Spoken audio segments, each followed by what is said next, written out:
Hey everybody, welcome to DBS Films Podcast. My name is Kellen. With me as always is my brother Brendan, and together we make movies with a DBS Films. Today's episode, we're going to have a two-part series on what we're looking for in 2023 when it comes to the growth of DBS. So as you guys are listening to this episode right now, it is currently 2023. So this is the first episode of the new year. We are recording this just shy of New Year's Eve. So we are going to basically take a look, see what 2023 could potentially have in store for DBS, make a few predictions, but all in all, just kind of give a top level view of where we are heading. As always, be sure to take a look at our our Discord channel online. That is the place to be. We make movies for our fans, with our fans. So we want to be part of the action. We want to be in our films, on set, in the know. That is the place to be. So we are hopping into 2023 conversations. I think the best place to start, quick little recap. We did have the full review of 2022 and the last two episodes, so you can get more information on that one. But I really just kind of wanted to highlight, the big theme coming from that is last year was really a big milestone in the sense of laying the foundation for DBS. We found a model that works. We started the Discord channel. We've tapped into our community. We're getting all of these things aligned, and it seems like we are set up to succeed. So do you want to talk about real quick what it feels like to have that base, understanding the methods that we're, implementing are working, and seeing it, begin to move the flywheel? Yeah, 100%. I think that, last year, getting through the distribution process, making multiple movies, going from script to actual shooting them and then getting them uploaded, with each one you do, you get more confidence. And I'm honestly kind of taking the next couple of days to look at the business from a top-down level, sort of like what I did with COVID, or when COVID hit and we couldn't shoot anything. I figured out, all right, how can we get better? Right now, it's still taking us a little bit of time to edit these movies, and I think we found a solution by shooting found footage movies. Writing the scripts, that's taken a little bit of time, but we're much faster than most studios, and I still think we can get better at it. Whether or not that's just me increasing my words per day or just getting better at creating outlines. But the fact is, now we have so many movies under my belt that I understand what works and what doesn't work. So I'm not going down these paths where I know that this won't work and we're going to have to end up scrapping it, where I know kind of, or at least I have a good idea of what people want and where we want to take these movies. So that should, in theory, allow me to write scripts faster. And as far as our production goes, we shot that Into the Forest, or not Into the Forest, Forest Death in 8 days, and it was a very smooth 8 days. So I don't think we can get any leaner than that. If anything, I'd like to scale up the production, add more special effects, add more actors from Discord, and really give the movie its time to shine, as opposed to rushing around. So, we're in a good spot. I'm taking a few extra days to just make sure we are in the best spot possible. And there's always room to improve. There's always room to get better, to get faster, and to get leaner. And so those are my goals heading into the 2023 year. I think really, as I was mentioning before, with that foundation and understand it allows you to make a lot of those improvements, as you mentioned. And I think one thing that I do want to mention with this industry that I always talk about is one of my least favorite parts of this industry. There's a major lag between the reception of your movie and continuing to produce, make new movies, get better. So the skill that you currently have typically is almost like already outdated from the movie you completed. Now that's in our model. And I think, again, our model is the one that you really need to look at, constantly having things in production. But do you want to talk about, I think one of the biggest things that happens with filmmakers is years will just slip away. They'll just be, oh, I'll have this project, then I'll hit this bump, then you're on to another year, then you're on to another year. Where I think one thing that we always focus on is, at the end of the day, there's 365 days in the year, and how many movies did we make during that process? So do you want to talk about how when you do take a yearly review at something, it's kind of odd how in filmmaking, a year seems not to be that much of a unit when we really try and break it down, understand where the gaps are. And I feel like every time we do a review, we can quickly point out to, what caused the delays and what caused the slowdowns. Again, it's not our full-time job. So, there's things that naturally come up, but just when you look at, DBS films on a yearly basis, is it really healthy to see the overall trends versus just the individual, productions? Yeah, no, having multiple movies out is key. Um, just from start to finish, the screenwriting phase can take forever. You can always write a different version. You can always make your screenplay better. And I think a lot of indie filmmakers struggle with that is that they are never happy with their screenplay, so they never shoot the movie. And I don't remember, like, there's been screenplays that I felt really good about, but I've never been like, this is going to be the best thing I've ever shot. At some point, you have to say, look, I spent 3 months on the screenplay. It's solid. There's no plot holes. I think the pacing's good. You have to take a shot and shoot it. On production, obviously, if you start to get the wheels moving, you start to get people lined up and you start to have hard deadlines, I mean, that the production is probably the easiest point to push forward because, like, you have to start giving people deadlines. With a script, you're kind of just working with yourself. There's no deadlines for you to move with. And then the same thing with post. There's so much footage. There's so many different ways to cut things. There's so many different directions you can go with the movie. It's sort of like writing the screenplay where you will never feel happy with it. Every single cut, that I've had, I've always been like, man, if I just change this, or if I worked a little bit harder on this, or I changed the color here, or did something, added different music here, you have endless choices. And the problem with endless choices is you're never going to make a decision. So I think one of the reasons we, go very quickly is because, we have other movies to make. And I really, in 2020, my goal is to say, look, I've given this movie 60 days in post. At that point, it's done. Like, if it gets to the 60-day mark, it has to get out because I want to work on the next project. Where if you look at a lot of indie filmmakers in post, it could take 2 to 3 years for them to get through that process, which is really a shame. And that's like the movies that actually get uploaded through post. I would wager that 70 to 80% of movies just never even get finished. So I think those are competitive advantages that we are always working on another project. We always have one that we're working on. I have the pipeline of scripts that I want to work on in the future. And we understand the process to the point where we are a production studio. We're not just a director or producer or just one-off making, our passion project movies. I understand that, this is the concept we're going to shoot. This is the time and energy we're going to give it. And then we're going to finish it and we're going to move on to the next one. So I think in this episode, I really want to talk more on the film centric side of things. And then on the next episode, we'll kind of talk about the community. We often talk about how that's like two snowballs building at the same time for DBS. So on the film side, I think looking back, I almost kind of combined a little bit 2021 then, because I kind of considered Girl in Cabin 13 and the Haunting the Murder House. But now having Shapeshifter and now having Into the Forest under our belts production wise, I would say that the thing is, in my opinion, we're looking more so less of figuring out the model and more of executing, just in the sense that you're understanding the cinematography a lot more. And as you mentioned, one of the big things that we're just really trying to streamline again is this post-production process. So do you want to talk about your experience as a cinematographer for the past two movies, how that's built on the Girl in Cabin 13 and Murder House? And it's gotten you to the point where, okay, you understand the tools, you understand how much time it's going to take and why that's pushing us back towards found footage when it comes to, if you have the skills to pull off a found footage movie, well, then post is so much easier. Yeah, I mean, it's just another reason why you do a lot of movies, and we recommend you make a lot of movies.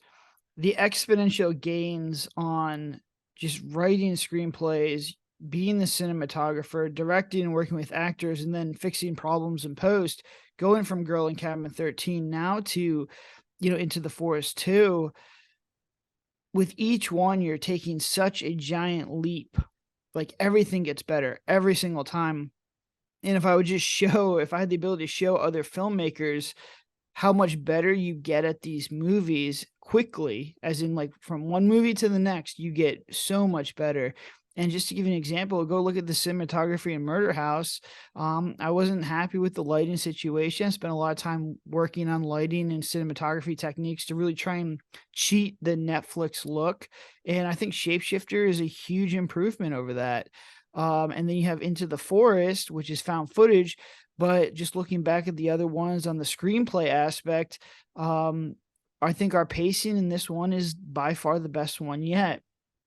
So I really think you're doing yourself a disservice if you're only making one movie and you're making one movie every 3 to 5 years, because you get really, really good. And not only do you get really good, you're kind of flushing out the mistakes. And we make a lot of mistakes as a kind of a company principle, is like try and make mistakes and learn from them. And I see mistakes in every single movie, and then it's just, look, don't make the same mistakes again. And so I think making a good movie is obviously writing a good screenplay, shooting a great movie, and in post having a good editor, or just editing it yourself and, understanding how to edit a movie properly. But I also think it's just avoiding the pitfalls, avoiding the mistakes. And if you can make a movie, it doesn't need to be the greatest thing ever, but if you can honestly avoid a lot of the pitfalls and mistakes, you're going to end up with a pretty solid movie. So I'd wager that, as you get better writing screenplays and going through the whole production process, you will get exponentially better at telling stories, especially the ones that in your head are taking that image and, putting it on a timeline. But I also think you're going to get better at avoiding mistakes, and eventually you're going to run out of mistakes to make, which is a good problem to have, because then at that point you can become a little bit more creative. I'm sure we'll always find mistakes somewhere hiding for us.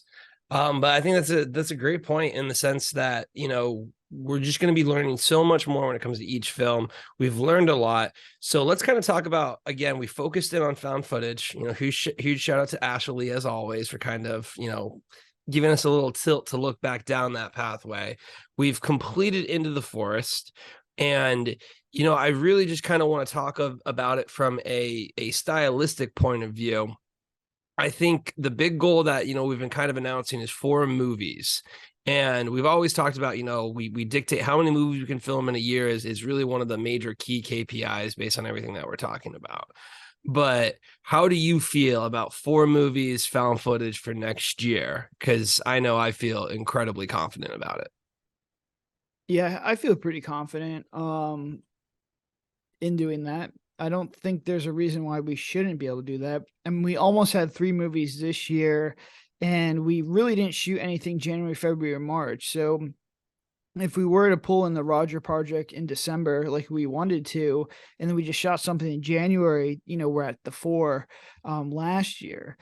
I think post-production was a little bit longer than we anticipated, but I mean, now I think I'm like 15 or 20 minutes into the second pass of Into the Forest, and it's a cleaner cut. Like, the decisions, I'm putting the extra effort into it on this pass to really try and get this thing to where it needs to go.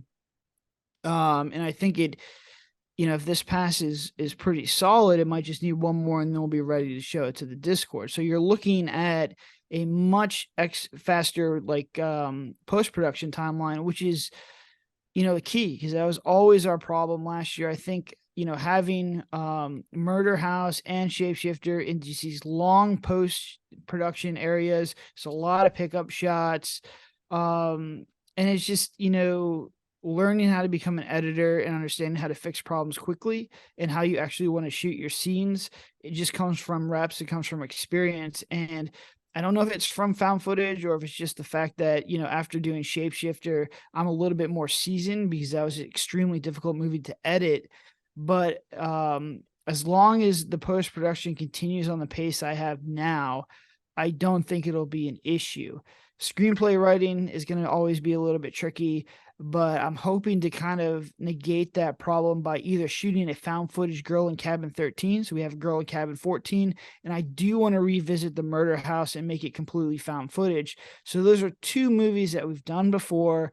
They have high concepts. We have high concepts as far as like a screenplay, and we just need to kind of clean them up. And then we can take 2 risks, which would be like the Roger project and like a Bigfoot movie.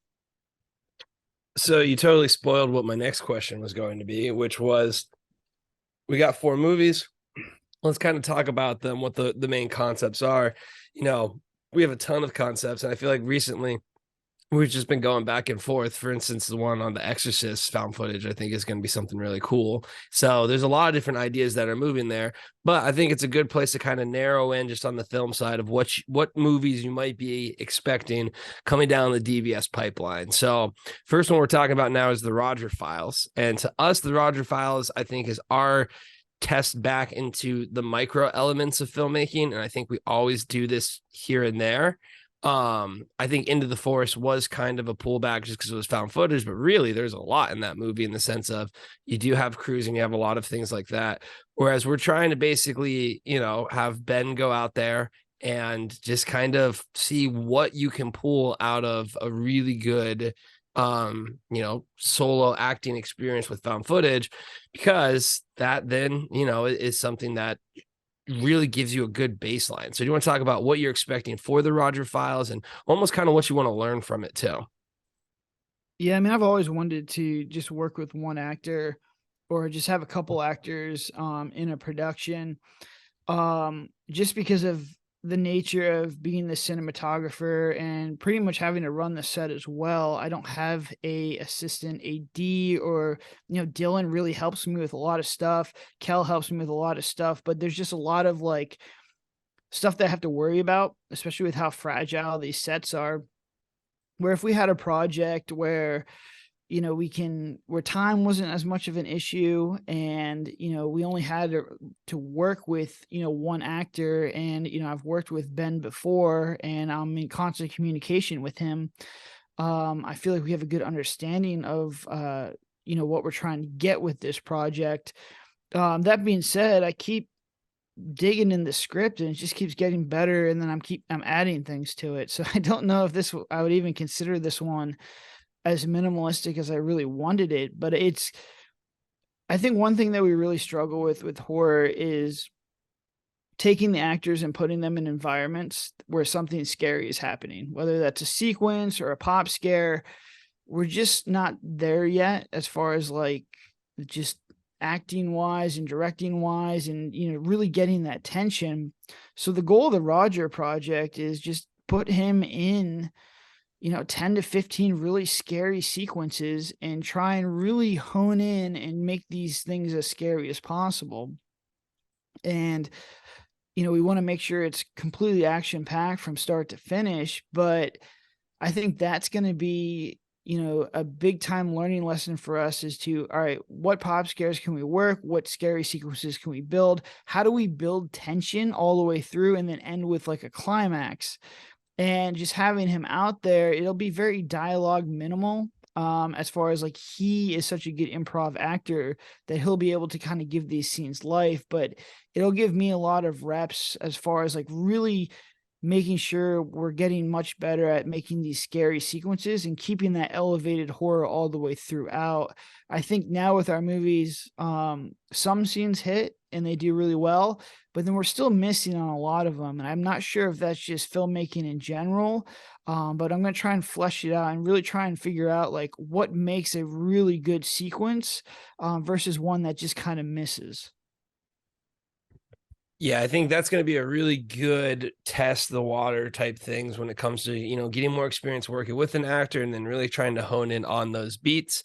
Again, I think as we get through Into the Forest, we start seeing what hits, what doesn't hit. It's going to only make us stronger when it comes to the found footage. So let's talk about the second one. I think this one's probably going to be my favorite of the year. Just because, I think it's going to be interesting. And I also think it has the potential to do a lot when it comes to reach and idea. That's going to be our Bigfoot one. So again, we just kind of are mulling over ones, but Bigfoot's a very popular genre out there. Bigfoot has a community. Bigfoot has an audience. And I feel like the Bigfoot audience and the found footage audience are almost in that perfect Venn diagram circle. So what are your thoughts on, this project and what you're expecting out of it? Yeah, usually the found footage people gravitate a lot towards Bigfoot and aliens. And I do really want to make an alien one. We have a very good working concept for an alien movie. The problem is it's very difficult to get an alien suit, like the entire suit. I can get the head, I can get the arms, but like, what does the alien wear? And that was like a similar problem that we had with Sid in Forest of Death was, yeah, you have a really cool mask, but like we couldn't show his body or anything because what's a shapeshifter's body supposed to be? And in my head, I was like, all right, well, he can just wear the clothes of like the actor because it's a shapeshifter. They're supposed to have like, their clothes. And then you look at Sid with a t-shirt on, it looks stupid. So I want to avoid that with the alien. So I don't know if you need like a silicone suit or something, but it looks very weird. And obviously I'm going to try and hide it. But I think in order to make an alien movie, you need some kind of better outfit. And with Bigfoot, there's a lot of Bigfoot like outfits. Like there's full on suits and we can have access to them. We could rent them. It's not a problem to do that. So hence that's the one we're going to go for. We go towards the path of least resistance. That being said, I've watched a lot of Bigfoot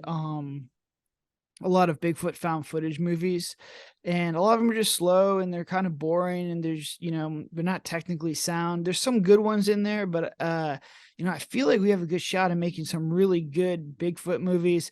And I've always loved like the creature found footage stuff. Troll Hunters, like one of my favorite found footage movies. So I definitely would like to take a stab at this. We haven't done something like this. And I think with kind of how we did Into the Forest, where it's elevated horror, it was pretty realistic. I think the people who actually believe in Bigfoot or think that there's something else out there, which is the reason that people are, captivated by this, will appreciate the realistic element that we could bring to it. And, we did a really good job of building the lore and the story. And I'm really excited to kind of bring the Bigfoot character to life. I'm looking forward to that one. I just feel like we're going to have a lot of fun with that shoot. And it means that someone's going to be in a Bigfoot costume. So that's just going to be great. Now, as you mentioned, I think the most obvious one, and usually when we're 2-3 projects out, it does shift, and this is probably the one where looking back, it might be a little bit different. But kind of what you mentioned, the Girl in Cabin 13 and Murder House review, but a found footage angle. So let's talk about the Sweetheart Girl in Cabin 13 first, since that was the one that really kind of kicked us off into Next Generation. I think this is again what we point back to our curiosity as filmmakers. We have a concept, the concept works, the concept sells, people identify with that concept, and now we're basically just saying, well, let's relook at the whole concept but from a found footage angle. And I think we've already talked about a few different ways that it could easily mold over, but I think more so the exciting part with this movie and also with Murder House is just you almost have a next level of creativity when it comes to re-exploring the idea after you've seen it come together. So when you're looking at a Girl in Cabin 13 for found footage, give me a little insight what you're kind of looking for, and more importantly, as I was mentioning, why are we already looking at redoing ideas that we just basically finished in the last 2 years? Yeah, well, I know Girl in Cabin 13 sells. I know it's got a core audience that really likes it. Whatever your thoughts are on that actual production that we did, the concept works. People like that kind of home invasion, very isolated, one location kind of movie. So I think we just, need to add a little bit more spice to it. I think there needs to be some kind of twist ending in there. I don't really want to kind of spoil what is going on in my head because we are probably going to shoot this one this year, but I think it'll allow us to tell a more intricate story. Where Girl in Cabin 13 was pretty simple, and I think that was the downfall of that movie was, all right, like, they're stuck in here and there's clowns like attacking them, then what?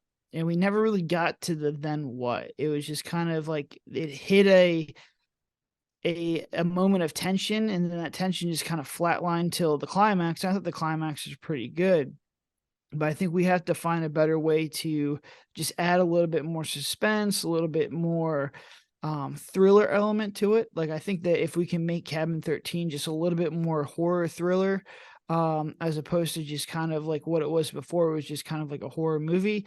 I think it'll even get a better, like it'll get more people involved in it. Because I don't know how to really make that movie super scary. Like it's people, they're invading your home. It's more primal fear as opposed to monsters or something like popping out at you. So I think we would have to just have a better screenplay. The good news is writing, better screenplays is a challenge. And I think that would be, looking at Girl in Cabin 13, the challenge that, we would look at is just how do we make this more suspenseful and, have more thriller elements as opposed to just straight cheap pop scares. Yeah, I definitely agree in the sense of I think it allows us to really push the screenplay, especially with that one. So the last one, Haunting the Murder House.